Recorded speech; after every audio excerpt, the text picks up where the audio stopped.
Hello, everyone, and welcome to another edition of the Engineers from the Home Desk series. And today we're going to be talking about something very interesting. How do you virtualize a manufacturing shop floor operations? And to talk about this and more, we have with us Amit Pawar, who's our robotics lead. Hi, Amit. Thanks for joining us. Hi, Akshay. How are you? I'm great, thank you. So, Amit, when we think about manufacturing shop floor operations, we always think of people going to a manufacturing plant and doing things, right? So, what are some of the ways in which you've been able to virtualize your work? And for any company that wants to virtualize their operations as well, what are some of the critical things that they should keep in mind? Let me start by telling you, like my team right now, they work on virtual factories which are created in 3D models in high-end softwares. The team basically works on those 3D layouts and try to configure the plant environment and the characteristics. And the high-end softwares basically have some optimization tools which allows them to design and configure those factory environments and basically helps them optimize the factory operations. So my team gives kind of the process planners or the tool designers and ability to see the outcomes of their plans virtually. And this way, the costly expenses and the wasted resources that occur when issues are discovered while implementing in the real factories. Manufacturers right now need to understand they need to have virtual factories. They need to have high-end simulation softwares where they can run all these virtual factories with highly experienced and trained engineers in order to convert these virtual factories into smart factories. So Amit, let's dig a little deeper into security, because cybersecurity is very important in a manufacturing plant, right? So what are some of the things that you have done to make sure that people don't get unauthorized access to the plant data virtually? Well, most of the companies have implemented and adapted to Industry 4.0. The cybersecurity is an important aspect of it. They need cybersecurity for their, IT or OT infrastructure, and because the risks are very, very high. And they have implemented operational tech security systems to protect their IT and OT networks, and also assets, including their SCADAs, their PLCs, their HMIs, which you typically find in any factory environment. And thereby maximize operations, environment, and the visibility, security, and control. Additionally, the asset monitoring team, which I think most of the companies right now have, actively monitors and aggregates all the information from all the sites, from all these assets, and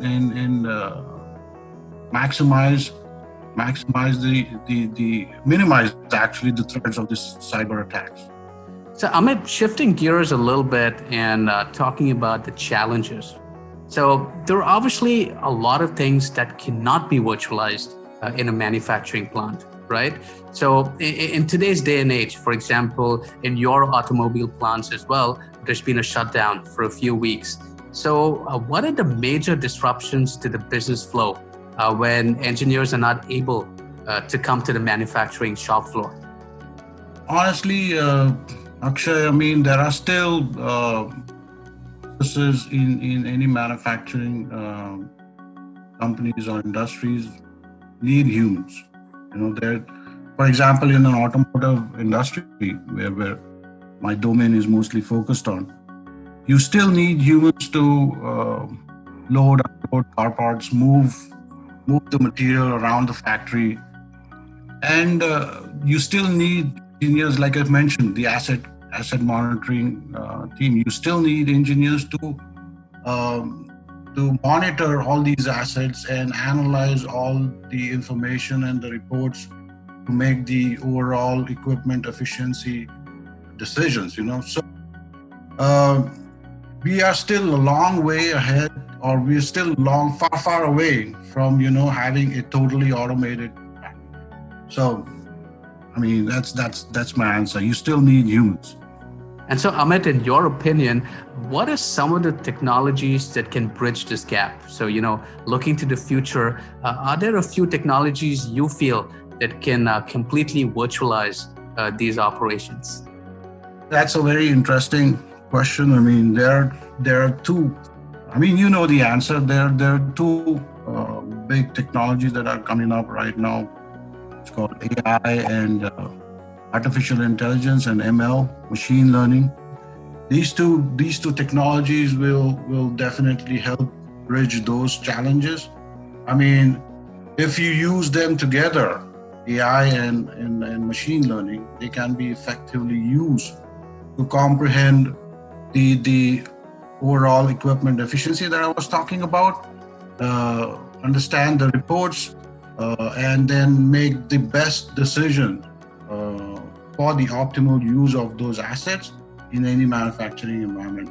And you know what? They will totally eliminate the need of any human presence in any facility. That's what I think. I mean, again, we are still far away from that condition. So Amit, given that you've probably spent your entire life into robotics, right? Surrounded by all these huge, heavy machines, how big a mindset shift has it been for you and your team to not go into work every single day?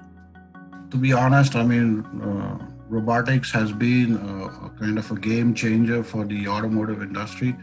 And then there are still some challenges that need to be overcome.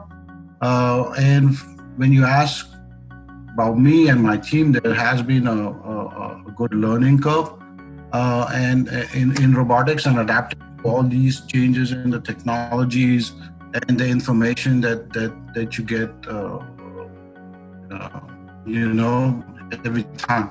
So for the digital factories that we make in 3D, our studies have equipments and robots and not the entire complex environment or the facility. So in order to include all those facilities, we have started scanning the facilities and import it into our work cells, and that way it helps us connect all the dots, connect all the missing links, and do our remote study. We kind of virtually study plants or factories which are like miles away, remotely, and we try to give like I said, I mean, optimal results to our process planners, to our tooling designers, and also to the company to launch very innovative products and also shorten the time to market kind of things. I hope I answered your question. Thank you so much, Amit. That was a fascinating perspective. And that was Amit Pawar with insights from the manufacturing shop floor. Hope you enjoyed this edition of the Engineers from the Home Desk series. So until next time, take care and be safe. Thank you.